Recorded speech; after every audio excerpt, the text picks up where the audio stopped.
Here we are, at the end of this review series. I initially thought that I could get this whole show watched and series done in around 2 months. It's been much longer than that. Luckily, the series ended 8 years ago, so there's not much of a need to hurry. So, here's my review of Season 4 of The Familiar of Zero.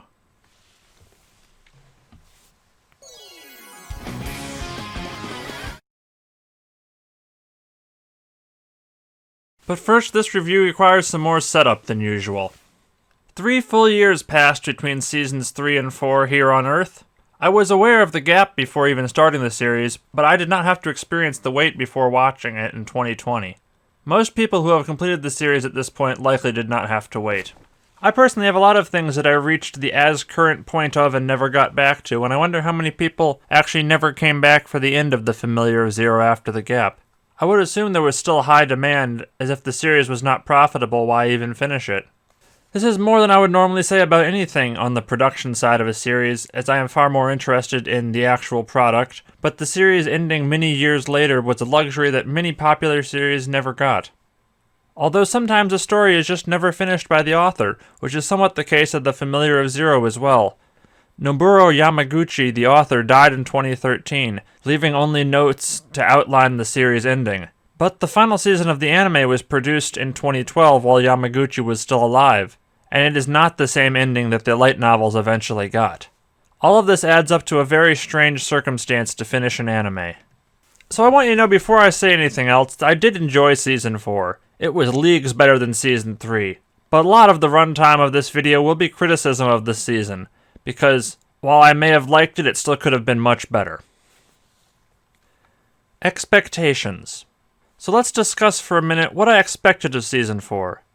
Previous seasons were to some extent adapted from existing material in the light novels. I was mainly concerned with the series being good on their own rather than judging them as adaptations, but that does not matter for Season 4. This final season had its own plot to wrap up stories, and does not follow the light novels really at all. So my expectation for the final season was that it would be a coherent, overarching story that only addressed what it needed to, and reach its own stopping point. That is not really what Season 4 is. But that's something I can only judge at the end of the series. For now, here were my initial impressions. Initial impressions. I was pleasantly surprised from the very first shots of Season 4. Not from the directing or plot, but from the level of detail of the visuals. The show looks significantly better than previous seasons after its hiatus. Even small details like the clasps on old Osmond's cloak are more detailed in Season 4, and the backgrounds are markedly better. One thing this season is fond of is having the background and foreground zoom and pan at slightly different rates. It's not a very elaborate effect, but it goes a long way to adding depth to a scene, and previous seasons did not do this. So overall, the visuals are not dramatically different, just a little bit better, and that little bit counts and is nice to see after 3 years between the seasons. The OP and ED. So I did not like the OP or ED much for any of the previous seasons. So unsurprisingly, my opinion on this season's theme is, they don't suck! I don't necessarily love them, but they have a pulse! What's huge for the OP this time around is an actual audible guitar line and percussion mixed louder. Season 1 has notable percussion, but Seasons 2 and 3 sound completely electronic and completely flat. But then Season 4 hits you with the guitar riff right off the bat, and it makes a world of difference that it's there, even though for most of the song it's still mixed fairly low in the background. And then the ED is cute. Visually it's also distinct from the rest of the series with its use of colored line work for characters. And Louise trying on a bunch of modern looking clothes, well, again, is just cute. Maybe this takes place after the end of the series, but we're getting ahead of ourselves there. And now, the plot. This season is divided into 3 arcs. The first will establish more about void mages, and more importantly concludes the plots left over from Season 3. King Joseph. Arc 1, The 4 Devils. Romalia at last. To kick off the season, we cross another country off our travelogue, Romalia. It's basically Italy. It's the center of religion, the Pope lives there, and there's a city with a bunch of canals like Venice. By the end of the season it'll look more like Pompeii, but that's getting ahead of ourselves yet again. Speaking of traveling the world, we're never going to get to Germania. Colbert and Kirsche have been there, but no one else gets to go. So Saito and Louise et al. Meet the Pope. Turns out he's young and attractive, and a void mage. Or at least he's supposed to be young, not much older than Giulio, who, by the way, is his familiar. The thing about Vittorio Serravere, who I'm just going to call the Pope from now on, is that he never looked young to me. To me, he came off as a skinny older man, so I probably had a much different impression of him than most people. The Pope very clearly wants to use the gathering of all the Void Mages to try to get something done about King Joseph. Did anyone think he wasn't obviously manipulative and willing to put others in danger? Maybe I've just seen too many religious leader characters in other media who are evil and manipulative, but I did not trust the Pope for an instant. They've established since Season 2 that the papacy has feelers out all over the world for information. They clearly want to eliminate obstacles to lasting peace however necessary. But it's not like the main cast don't also want to do something about Joseph, so their priorities for now are aligned. The Pope asks Louise and Tiziana to be holy maidens in a ceremony, which they accept after some hesitation. Saito is really into Louise dressed in holy garments, either because he's really into nuns or because the holy garments have a side slit all the way up the leg. But first there's an action scene where some interesting character designs steal a thingamajig, and then come back the next day to kidnap Louise as well because she's sweet and gullible, setting off the big conclusion to this arc. The most important thing to come out of these first 2 episodes that isn't immediately overshadowed once Louise is kidnapped is more actual characterization for Tiziana. It's not much, but she gets a bit of introspection about her relationship goals, her view on religion, and her status as a void mage. 2 of the 3 of which will be explored more in the next arc, while giving any actual concrete meaning to world religion is mostly ignored. And as far as important actions go, Tiziana kinda not really summoning Saito with a familiar summoning ritual becomes extremely important later, even if it's not obvious what really happened at the time. The plot happens. Anyway, King Joseph wants Louise to use the other thing he stole to steal her void powers to cause a really big explosion because he just wants to watch the world burn. I don't have much to say about this as an action scene, it's fine. But let's look at some specific things about this battle that takes more than an episode. Oh yeah, Guiche, Colbert, and everyone else somewhat important are all in this arc, but they really don't do anything related to the main story. Guiche does get a good moment where he prioritizes saving civilians, but only Tabitha really matters. Once Joseph starts attacking the city, there's some flying around and things exploding that look dramatic, but in the end all the important characters, and by that I mean Saito with a gun, get onto Joseph's ship to face him. The showdown with King Joseph. One big letdown in Season 4 is King Joseph himself, so I'm glad his arc gets done fairly quickly instead of lasting the entire season, since nothing really interesting happens with him. Let me explain.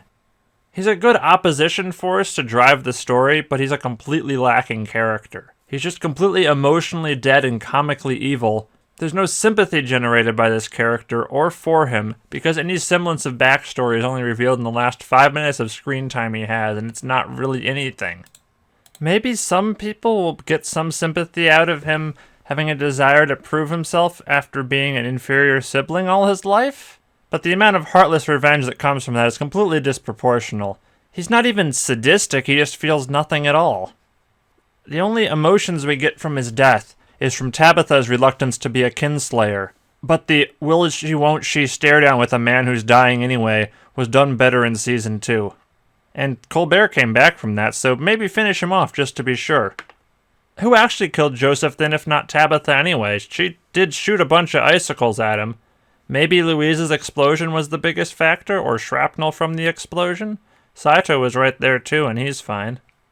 Joseph would be a really good villain if Tabitha were the main character of the story. Saito's only opposed to Joseph because he kidnapped people he cares about. This is a fine start to a villain, but they do not have a history or contrasting ideologies. Joseph doesn't really care about Saito at all. They only even meet in the final scene that Joseph is alive in. Meanwhile, it's very clearly established why Joseph and Tabitha are at each other's throats. If only Tabitha was a main character, she would be allowed to actually do something to help defeat Joseph besides providing transportation. I did have a few thoughts about the fight. There's some sort of weird things here. First, he says if he gets in one hit with his knife, it'll be over. Is this because he's very confident he can incapacitate Saito with one attack? Or is this supposed to be the same paralyzing knife that was used on Louise earlier? I don't think it's supposed to be, since Saito never acts paralyzed after being sliced after his gambit, and I thought the elemental siblings still had that knife. Saito's gambit is good, though, tricking both Joseph and the audience as to his intentions. I liked the threat of outside information that Joseph couldn't know, because for the whole series I was wishing Saito would actually create something with his modern knowledge rather than just use weapons that were lying around. It seems like Saito probably got his gambit off of seeing something used on TV. There was, however, one other gambit I sort of expected to see after this. It already sort of happened with the Staff of Destruction. I know what you're thinking. Did he fire 6 shots or only 5? Well, to tell you the truth, in all this excitement, I've kind of lost track myself. You've got to ask yourself one question. Do I feel lucky? Well, do you, punk? Well, Saito only fired 5 shots. According to the Internet Movie Firearms Database, IMFDB, this gun is a SIG Sauer P226R, which has a minimum magazine size of 12 shots, so that wouldn't have worked anyway. But it would have been cool. Joseph also shows off his unique power, super speed. I guess he does not have other super senses to go with it, because he sure still got by an explosion out of nowhere, and probably would have been taken by surprise if Saito actually took the shot instead of firing a warning shot at his feet first. Let's talk about Sheffield now, since she apparently loves Joseph. More than Joseph even, it was a disappointment that Sheffield really got no development, because she's around for much longer in the story and actually interacted with the main cast.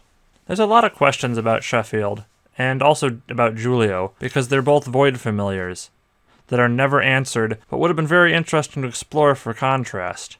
Sheffield, we assume, must be from this same world of Halkigenia, somewhere, but who was she before she became Joseph's familiar? How long have they been a pair? Was she known to the rest of the royal family before Joseph took the throne? Giulio is even weirder. When he's introduced, he comes off as a completely independent, high-class person. Is this who Giulio is, or did he gain this status by being a familiar to a high-ranking priest? But Giulio is not an antagonist, so that's getting off topic. And while we're talking about villains, I wanted to mention the elemental siblings. Just mention them, though. We learn basically nothing about them in this arc besides that they are very strong and they are a family. So more on them later, I guess. It's time for Arc 2. The Elves. Arc 2, The Elves. So now that Joseph is dead, Season 4 enters its second, most meandering arc. Saito is given another title and land for his accomplishments, becoming more established in the world than ever before. Saito and Louise travel out to their new secluded home, and then have it invaded by everyone they have ever met, for comedy. Louise gets angry at Saito, and then there's an outdoor bath episode. Meanwhile, Tabitha is going to become the Queen of Gallia, because she's the only one left alive with a claim to the throne at this point. But meanwhile, she's also hanging around, making her attraction to Saito very clear to everyone. There's a lot of conversations between characters to close out their relationships, and this will pretty much be the last time for any of that before the story dashes to its conclusion. Yeah, I really don't have much to say about the Hot Springs episode, or the episode with the magic mirror in the basement, because it made so little impression that I pretty much forgot about it while writing the script. All of a sudden, the elemental siblings show back up for revenge on Saito and have a big fight, only for the fight to be interrupted by elves also showing up to kidnap Tifiana and Saito and whisk them away to a desert somewhere. I am once again putting off talking about the elemental siblings because the show also immediately forgets about them after this episode. I will say this one series of screen cuts looks pretty nice, though.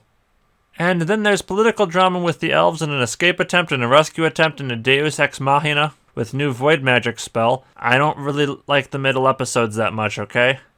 They weren't bad, but there's also a lot less interesting to analyze beyond the surface level events and world building that's directly told to Saito. The elves are the antagonist of the middle arc of Season 4. Or at least some of the elves? There's a lot of hard to understand politics going on that don't really pay off. It seems impossible from the situation we observe in elven politics that they decide to actually help the humans in the finale. But I guess the ancient dragon was such a big threat that they had to fight it anyway. That or their entire government has now fractured down the middle, and Bidishal is leading a fleet of military deserters. The leader of the military was the elf who hated humans the most, so unless he was disposed of off-screen, I don't see the military as a whole coming to help in the end. But anyway, the elves as antagonists. The elves are ultimately a narrative dead end in the anime. They expand the world but do not lead up to a satisfying payoff. Rather, they facilitate things to fill time and in a roundabout way introduce new things about void magic. The most important thing by far to come out of the middle arc of Season 4 is the World Door spell, because it directly contributes to the endgame of the story. And Saito is now officially Tifiana's familiar too, with a void magic boosting ability that is cast directly from his own health. I would have liked to spend a lot more time with the elves focused on the elves' actual goals. All that's established in the first of the 2 episodes is that the elves are interested in Tifiana because she's a void mage and half-elf, and that the elven researcher is very interested in the culture of the savages. And there's also an old plane nose down in the oasis, but this is just another narrative dead end because that's never used for anything. There could have been a lot more conversation happening in these 2 episodes because the elves want information, and Tifiana and Saito have no reason to not give them information. First, the researcher never seems to ask them any questions that would actually tell them anything. Humans may be regarded as savages, but they speak the same language. You aren't going to get information by just observing them outside their natural habitat. Maybe Lusitania could ask about why Saito doesn't look like the rest of the savages. Yes, they all look like anime characters, but even if you're going to ignore that Saito is an out-of-place Asian in a European setting, he has dark hair and weird clothes that he never changes. Lusitania shows surprisingly little interest in her subjects despite being a researcher. Oh, and the male elf is named Eri, and there's no reason to mention him by name for the rest of this video, but I guess he's also there. So then there's the second lack of information, with the trial/hearing/whatever it's actually called at the Elven government. Saito gets really hot-headed and violent and cuts off any hopes of what would have been an interesting discussion. The elves are very worried about the 4 void mages and their familiars coming together, because they have a lot of power if they do that. Do they know that Joseph and Sheffield are dead, so there currently are only 3 known void mages? Do they know that Tifiana doesn't have a familiar at this point, at least not as far as anyone knows? Should they also be concerned that Tifiana was able to use void magic with the Mind Wipe spell without having a familiar? Actually, shouldn't everyone be concerned about that?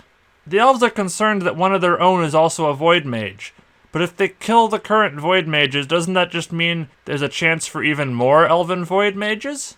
There doesn't seem to have been any effort to trace the bloodlines of any void mages to determine how or if their power is inherited. Also, the elves accuse Saito and Tifiana of being followers of Brimir, even though they are the 2 characters in the series that have the least established religious beliefs. Tifiana already openly questioned her own involvement with religion in Romalia, and Saito is extremely foreign and isn't established to know anything about the world religions. This could have been a very interesting conversation. Arc 3. The Raid Boss appears.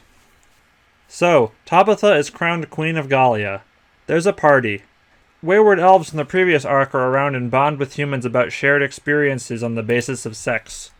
Fan subs for this episode choose to use the line, "Goddamned bitches and whores," which I'm pretty sure isn't an accurate translation. It should be Brimir damned. We are also given a bit more introduction to the Mind of God power that Saito gains from being Tifiana's familiar, but I'll get to that in a second when it's used.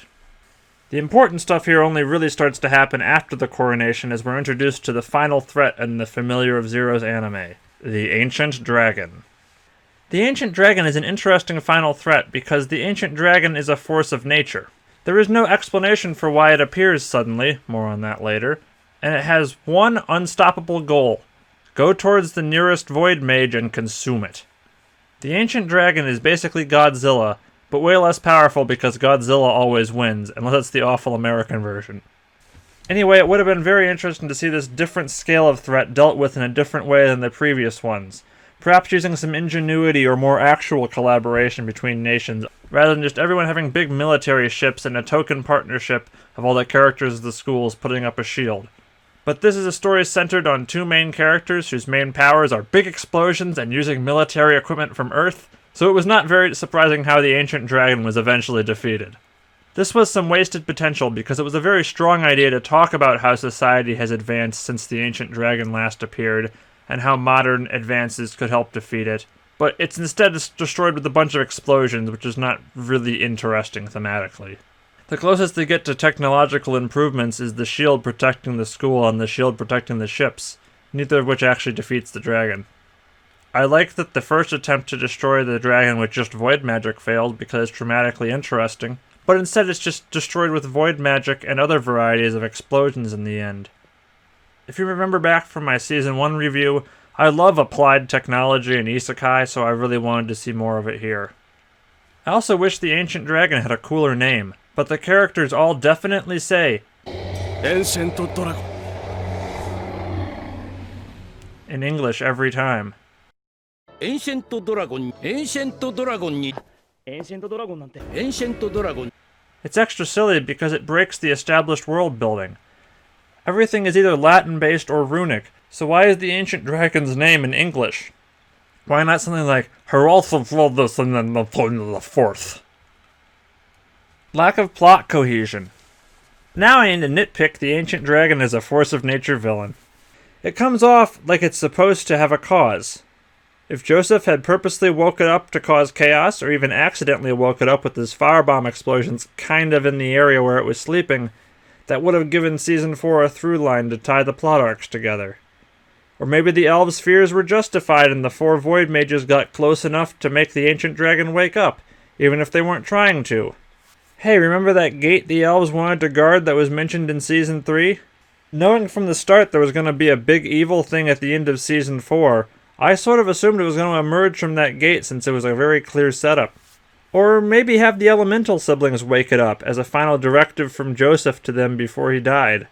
Since the dragon's eyes are behind them in the OP, I kind of thought this would be the case. It would also justify their continued presence in the story. But instead they're just sort of still around at the end, and they never get any development about who they are. But they don't really have anything to do with driving the plot forward after kidnapping Louise. So, the elemental siblings. About time we actually talked about them. The elemental siblings appear in all 3 arcs of this season, but never really become developed characters. First, in Arc 1, they are lackeys with unique character designs. However, they're doomed to the worst fate a side character can have, never getting to have a full fight against anyone. They always have to prioritize escape or are interrupted without getting to decisively win or lose. They steal Ymir and run away. They steal Louise and run away. They start a fight, but the elves finish it. So after Arc 1 establishes that the elemental siblings are pretty powerful and not much else, they come back to Saito's new home for a grudge match. Also because pretty much everyone who's anyone in this show came to visit Saito's new home. We learn nothing new about them here except that they broke their brother out of prison and the young smirking one doesn't really like fighting with they're not getting paid for it. And little Smirk here can also create a lake out of nowhere. After this fight, they seem to have vanished into thin air because they're not seen again until the finale. And then at the finale they come back as friends. Or at least as hired guns. I don't know how much you'd have to possibly pay someone to try to fight the ancient dragon, but they're there. Along with tools to make a shield they just happen to have now. And if you thought there would be some answers about them here, sorry.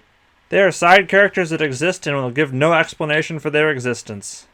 I have to assume that they are just more developed characters in the light novels, but I would be surprised if any light novel readers thought that these characters were done justice in the anime. Other options. Before Louise and Saito can destroy the ancient dragon themselves, there's a more conventional magical attempt first. In the past, the 4 void mages stopped the ancient dragon. There's only 3 mages now, but Louise, Tiziana, and the Pope try to stop it anyway. I'm not sure how Joseph could have helped, not just because he was crazy, but because super speed is also not very useful for killing something the size of a mountain.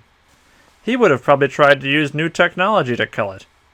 Maybe the void mages get some unexplained power boost when they're all 4 in close proximity, but then what's the point of having a power boosting familiar power?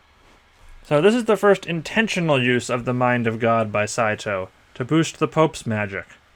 Even after learning that using the Mind of God will not so slowly kill him, Saito doesn't even think twice about protecting everyone first. So there's a big fight with the ancient dragon being blasted by magic in a canyon and the Pope trying to heal it to death because healing magic hurts evil things. Everyone knows that. Meanwhile, Tiziana mind blasts some other dragons to keep them away from the Pope, and I guess Louise was originally going to do something here in this plan, but they don't actually get to that. Instead, the Pope gets eaten by the ancient dragon and dies. I do kind of like how the Pope's character development ends here, because I like a very questionable ally being ultimately for the greater good. The Pope has a lot more development and a much longer presence in the plot of the light novels, but in the anime it's clear that while Romalia was very manipulative and up to more than they wanted to let on, in the end the Pope is a potential antagonist who isn't, and goes out as a hero. Final relationship drama. The ancient dragon is still rampaging, but now there's a new plan. Saito and Louise go to Earth with the World Door spell and get some better weapons. The lead characters are now in a similar situation to the end of Season 2. Saito, even knowing that he could die, is still willing to use Liftprasir to boost Louise's magic because he wants to keep her and other people alive. Louise, however, cares more about keeping Saito alive than her own survival, and so instead of going to Earth with him, abandons him in Tokyo with no way back to keep him safe. She has decided that Hulkagenia should deal with its own problems, and Saito doesn't need to be part of it. If Saito didn't come back and they were victorious in the end anyway, and I didn't already know that he would come back, I would have found this very thematically interesting. I'm sort of brushing over this a bit because I don't have a lot to say about it. This drama is presented pretty well, but it does not have nearly the same impact as Season 2's ending. On Earth, after getting beat up in an alley and wandering around depressed, Saito finds a way back to Hulkagenia anyway. The date is apparently 7/22/2009, the last full solar eclipse to cover Japan, which Saito uses to return to Hulkagenia in style with a fighter jet. Where did he get the fighter jet from? I don't know. I guess Saito is just really sneaky. Maybe in addition to a solar eclipse, it was National Tour and American military base unsupervised a day. The real answer is who cares? It looks cool. If you wanted some logic, I guess the writers could have added some extra magic supplies like invisibility potions or whatnot that Saito and Louise had stocked up on before the trip that they were planning to use to steal things in the first place. The ending. You know what? All nitpicks aside, the last 3 minutes of the last episode are the best part of the series. After the ancient dragon is finally blown to smithereens, Saito and Louise get married. Well, they get married again, this time with witnesses around and without one of them dying later. And then, at their home, Saito carries Louise over the doorstep, through the world door to Earth. While the end credits theme plays, we have a wordless tour of Tokyo, and end up where Saito was earlier in the same episode, at the doorbell to his parents' house. But this time he's actually going to ring the bell and go inside with Louise. The end. This is the best ending the series could have possibly had, and here's why. All the main conflicts in the plot are concluded, but the door is left open for endless possibilities after Happily Ever After. If you had any investment in the series at all, you can imagine for yourself what will happen to the characters. In the next 5 minutes, or in the next 5 years. The ending might as well say, start your fanfiction here, because it's the perfect point for it. The ending of The Familiar of Zero is one of the strongest endings for any series I have ever watched. And now that I have seen it, it is not surprising to me that this series lives on so deeply in many fans' hearts. If you'll indulge me for a couple minutes, here's what I imagine happening next. Mmeaninglessnamee writes fanfic. Saito and Louise go into Saito's parents' house. Saito explains everything. Well, he explains enough. Just coming out and saying everything was caused by magic really makes more sense in this situation than trying to come up with a different reason, and Louise can demonstrate some amount of magic to prove this. As for Louise, she doesn't actually say anything, because she doesn't speak Japanese. Once that whole hubbub is sorted out somehow, I'm not good at writing conversations, Saito will request the other half of the magic transportation mirror from Henrietta, as she still owes him more than a few favors. Then they can take the mirror through World Door and set it up in his parents' house in Tokyo to use as an easier means of transportation. Some people interpret the ending as Saito and Louise going to Earth permanently. For the anime at least, this would be ridiculous. Not just because they could easily return because that was their entire plan of going to Earth in the first place, with the World Door spell.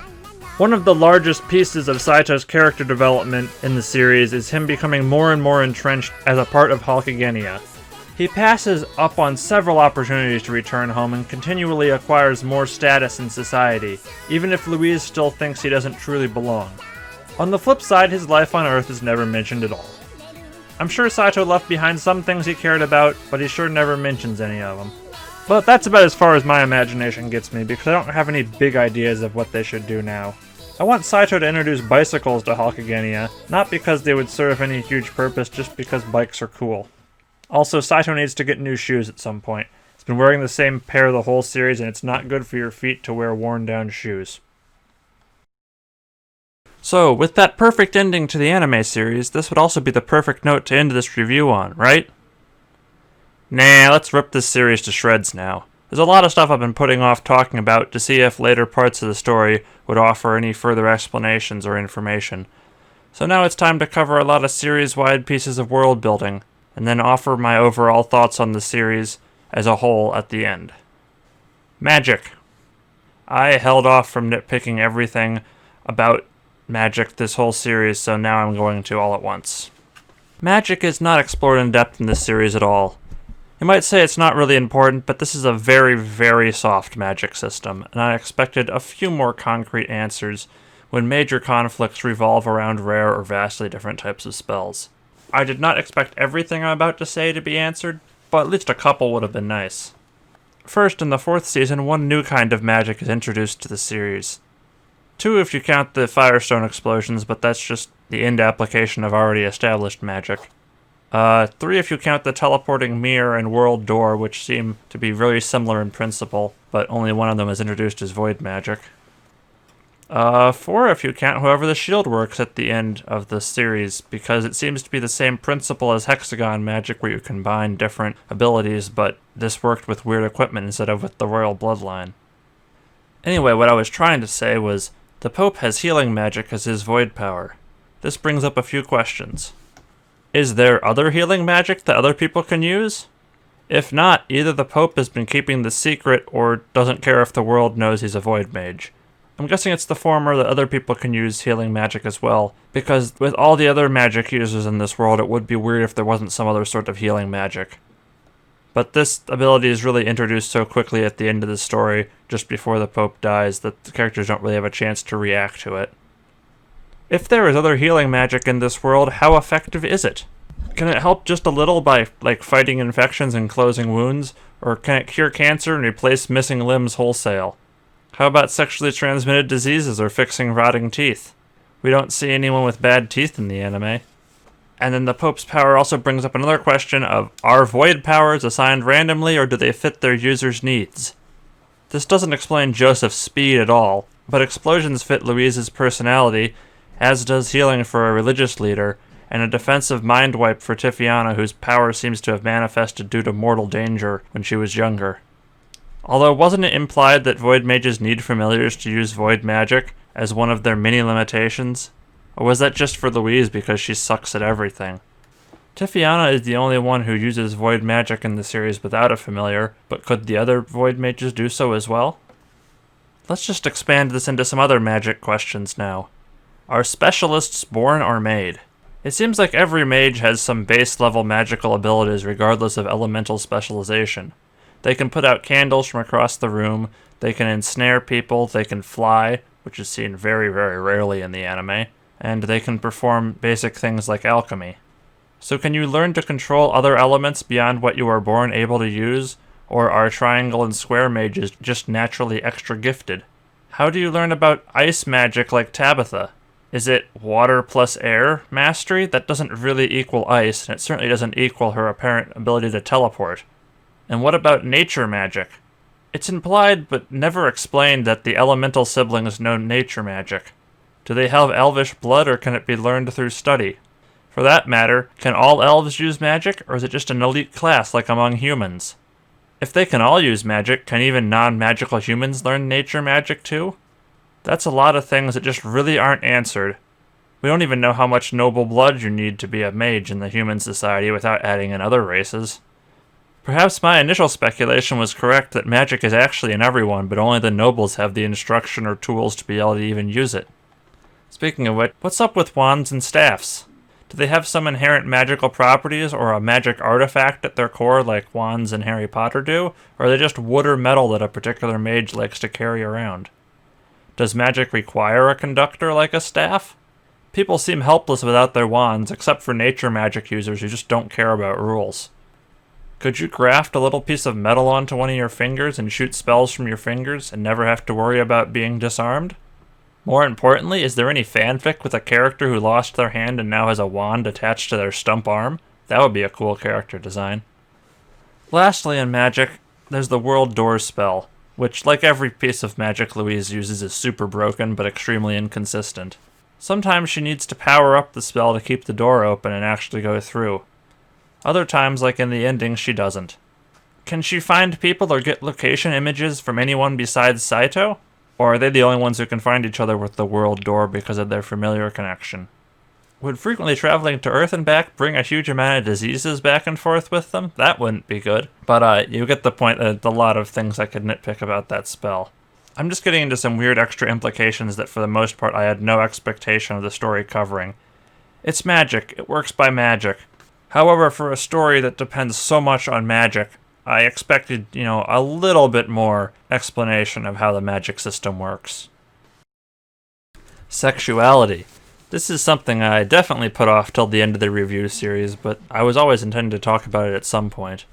What is the worldview of Halkagenia's population on various aspects of sexuality? I'm going to just not include the elves in this because there's just so little information on them in the series. Among the nobles, there seems to be a focus on sexual purity and faithfulness, at least for women. There's quite a few noble men in the story that try to take advantage of their position and power, and society as a whole does not seem to condone them, but also must tolerate them because they seem to value maintaining the status quo over rooting out bad actors.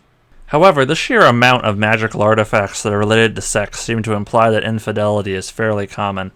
There's the Last Night lens, multiple love potions, a magic teleporting mirror leading to a secret room for affairs, and the magic mirror at the Sleipnir Ball. We'll get to that last one later, but there's no way that mirror was not used for some kinky sex stuff at some point.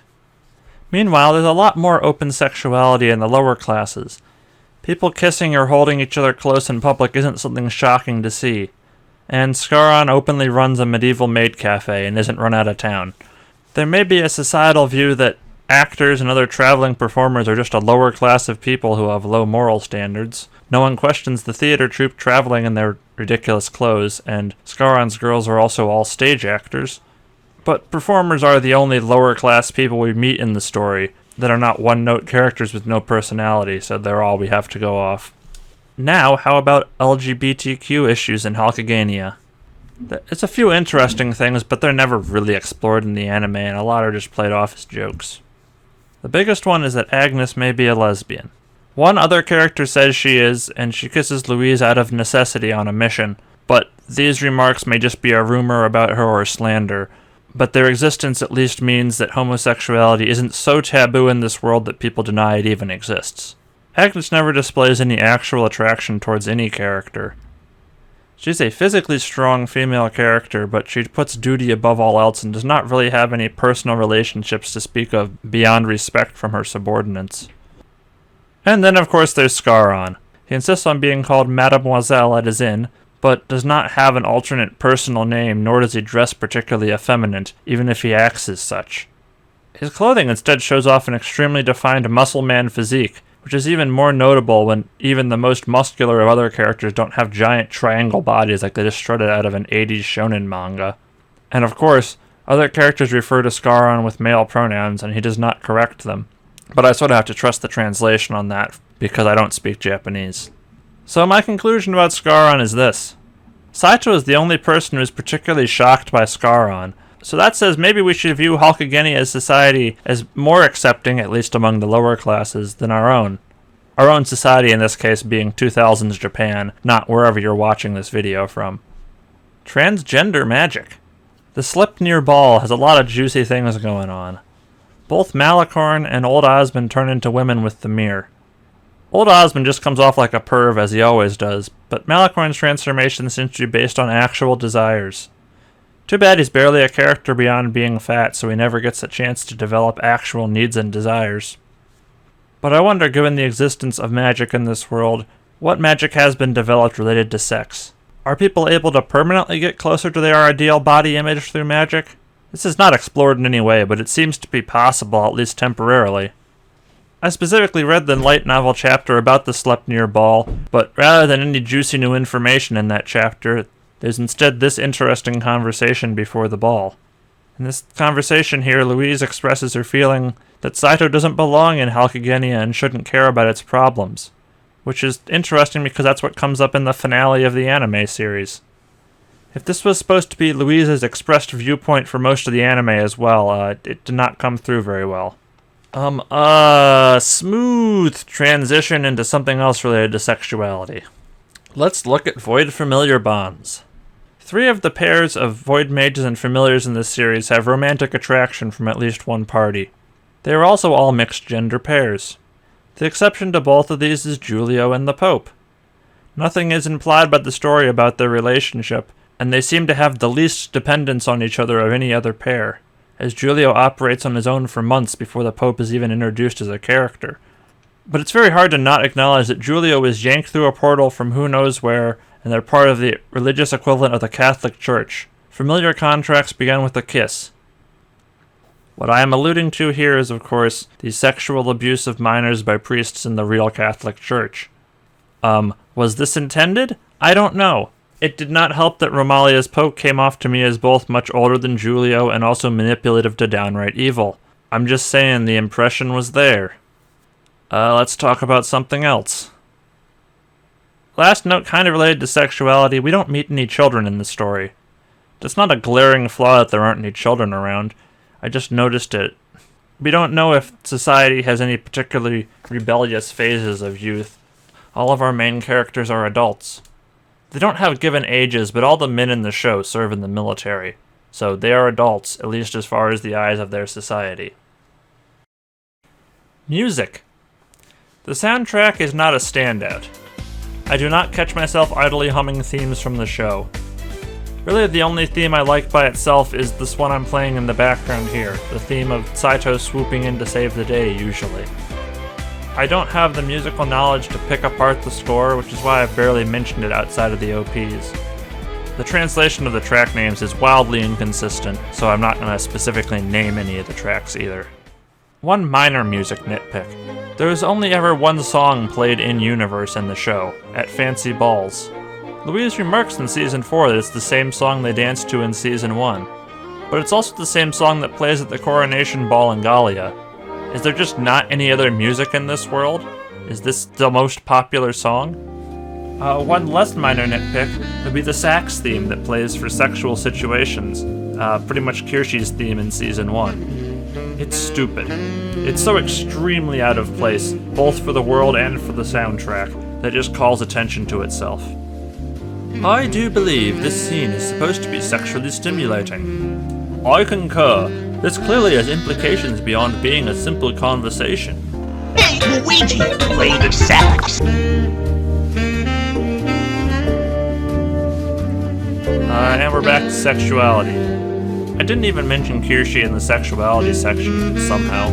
She's just an example of how the nobles are more prudish than the common people, in that her own family sent her away because she was far too provocative. And now some overall end thoughts on the series. First, my problems with Season 4 overall. I've alluded to these already, but just to list them out again. First, most character development is thrown by the wayside as the plot rushes headlong towards finishing plot arcs. Did you have a side character you liked that wasn't Tabitha? Sorry, they probably didn't do much important this season besides get screen time at random. Read the light novels. Second, there's not much connecting the 3 story sections together. Season 4 focuses almost entirely on Void Mages and their familiars, but despite the same main characters throughout, the events of one story arc do not cause the next. They don't necessarily have to, but especially the Ancient Dragon felt like it really should have been built up to a lot more rather than just appearing. Even though this season has very little to do with the light novels, it feels like 3 volumes of the books got adapted and crammed into a single season. Are either of these huge problems? Not really, it's just much different from how the rest of the series progressed, and I hoped the final season would have a bit more focus in its writing. Best characters. Well, first, who was the worst character? It's old Osmond, for the same reason it's always been. Don't need to explain this one. The villains overall were also not particularly compelling. Cromwell was actually just a lackey of Sheffield, who was actually just a lackey of Joseph, who actually had no real plan or goals. But who was the best character? Well, first, who was the best girl? Tabitha. But early on it was Siesta for the same reasons. They're both very clear on what they want, Saito, and they try to get him. They both have definitely fallen in love with him after he rescued them. And of course they both lose, but the difference between them is that Tabitha actually has character development over the course of the whole series, while Siesta has development for one season and just hangs around underfoot. Also, Tabitha has a dragon, which is a huge X factor that she doesn't even need. Although, by that measure, Sylphide is actually best girl because she is a dragon. Tabitha, however, is remarkably similar to Yuki Nagato from Haruhi, so I end up projecting a lot of good qualities from Nagato onto Tabitha, so also outside bias here. But the actual best character is obviously the Mademoiselle himself, Scaron!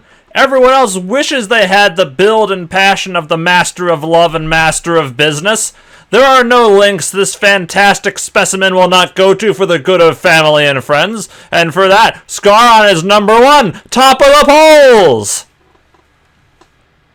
Anyway, best and worst things. The worst thing in this series is the dumb harem stuff. I made that pretty clear in the past reviews. Not much more to say about it. Instead of a few certain episodes in the series, I would have rather had 20 minutes of characters speaking exposition directly at the camera. That would have at least told me something about the world. I think the potential for stories is the best part of the series. It's why I enjoyed episode 1 so much, it's why I enjoyed speculating about what would happen so much, and it's why I think the ending is so strong. This series has wonderful setups for imagining yourself what would be possible, and the potential for very interesting things is a huge part of what drives me to want to find out more of any story, so I kept watching even when I didn't like a particular episode. The potential for storytelling is also what drives people to participate in fan communities. At the minimum, just to ask if there's any more content in the series. They want to know more, and having people asking questions about your world is usually a sign you're doing something right. The Familiar Zero is definitely not the best world building. I've complained about it a lot, but it's still the strongest aspect of the story to fuel lasting interest. One other good thing at points was Louise and Saito's relationship. It was good when it actually developed, but unfortunately it was only good at some points, usually at the end of seasons, but most of the time was just shallow and abusive. However, I want to pivot to why The Familiar Zero was also just somewhat strange for me to watch. I am not its target age audience. It was absolutely written for a young adult audience, and while I was in that audience group at one point, I no longer am. I really had no business watching this series in the first place, but I watched it anyway, and was pleasantly surprised to find so much to dig into for it. But I think I also hold the series to much higher standards than most viewers did. And I think I need to point this out before I examine the one thing I found this series to be severely lacking. What The Familiar Zero lacks that I really wanted, and what a lot of examples I brought up throughout the course of this series have, is critique or deeper examination of its own society.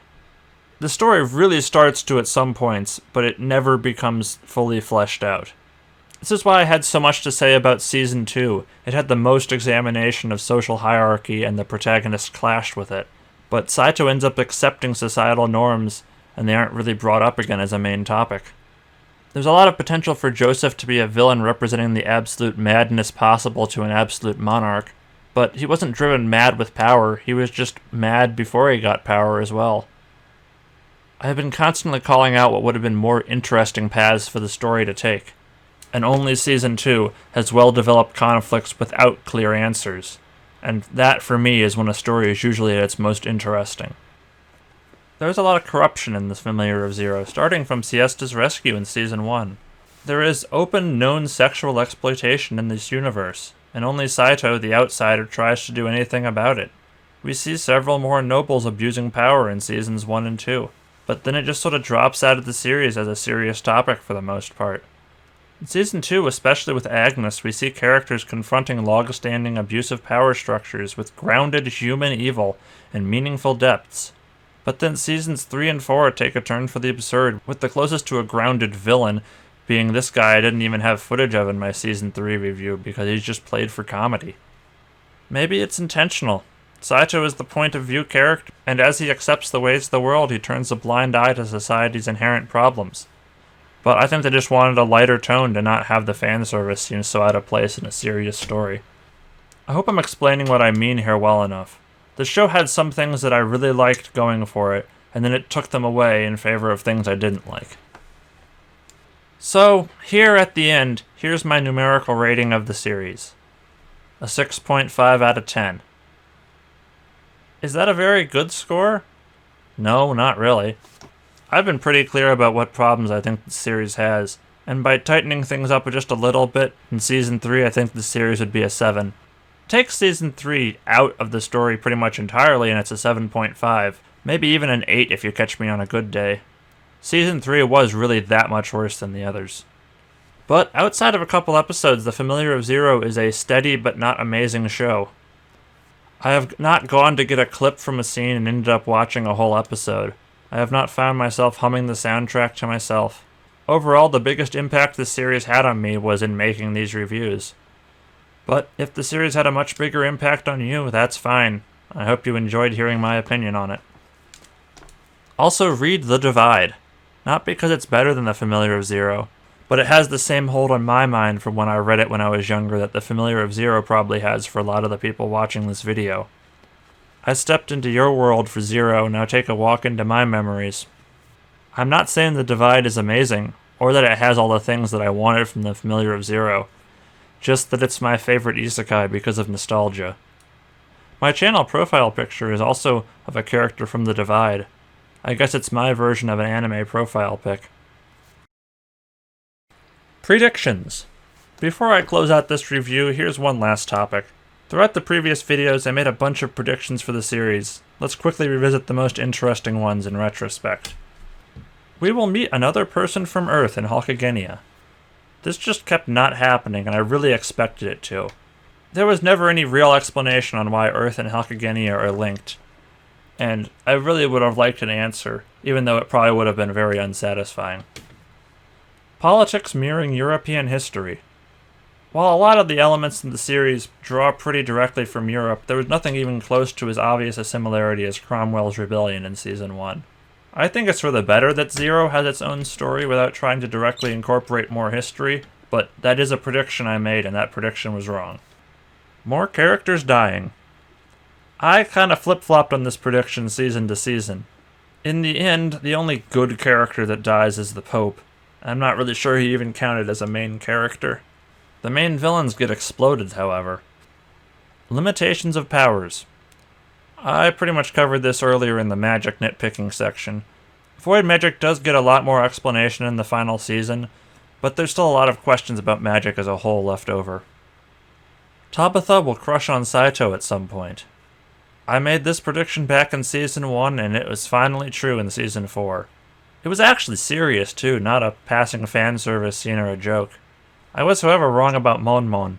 She and Kirshi have their own men and were never real romantic interests. Lastly, other fantasy races. The Elves, as I expected, were explored and explained. The trolls from the end of Season 2, however, are never brought up again. Good planning, anime team. There sure was a good reason to show trolls in that fight. Dropped ideas. There were also a couple other dropped plot threads and characters. The Sandy Fouquet from Season 1 never reappeared, but she wasn't that important overall. Louise's family, however, seemed to be set up for actual importance. Yet they were not important in Season 3, despite her sisters living at the academy, and did not even appear in Season 4 until the wedding. Does her family even know she's a void mage, or do they still think she's a complete failure? This is part of an overall issue where Louise's character development was partly neglected as the story went on, to focus entirely on her relationships to Saito and Henrietta, and not on her family or her growth as a person. Or really anything. This doesn't have to do with predictions I made anymore, but I'm adding this at the last minute. I didn't have a character section for this review, because I have very little else to say about most characters. Louise never really gets sidelined, and Saito has always been the clear, actual protagonist. But I guess I just personally cared a lot more about her thoughts and struggles early in the show, even though she had good scenes without Saito around in Season 4 as well. like her scene with Henrietta at the hot spring, which is absolutely the best character building moment in that episode. Or her determination to solve things on her own after she'd sent Saito back to Earth. I think this goes back to a point I made in Season 3. Louise is just less interesting when it's clear nothing will break up her relationship with Saito. Julio and Ward's existing as even remote possibilities for other relationships at least puts her on equal footing with Saito, who's constantly swimming in a sea of women. So I guess what I'm saying is that despite having good scenes in later seasons, a lot of the relationships that made Louise an interesting character are removed as the series goes on. There's also the initial conceit that Louise is bad at magic and mocked by the other students, but that's barely brought up again past the first few episodes. Oh, and I also forgot to mention Ward's with the other villains. He also got exploded like them, but he was by far the most interesting antagonist, despite only appearing in 3 episodes. Conclusion. I think that wraps up about everything I had to say. 30,000 words later, I'm done with my analysis of the Familiar of Zero anime. So is that it? Is this the end of this series? Well, not quite yet. I could read all the light novels, but I don't really think I'll do that. But there's one important piece of the Familiar of Zero media left to examine. Do you remember Reason 5 from my original video on this series, on why I want to watch it? I first saw the characters of this story years ago, probably when it was still airing, in a porn doujin. Yeah, there's gonna be one more video in this series, and it's comparing how well this porn doujin from 10 years ago captures the characters of this series. Good thing I'm not trying to make any money off YouTube anyway, because this one's gonna be demonetized. That video will come out eventually. As far as my review of the main series, this is the end. Thank you for watching.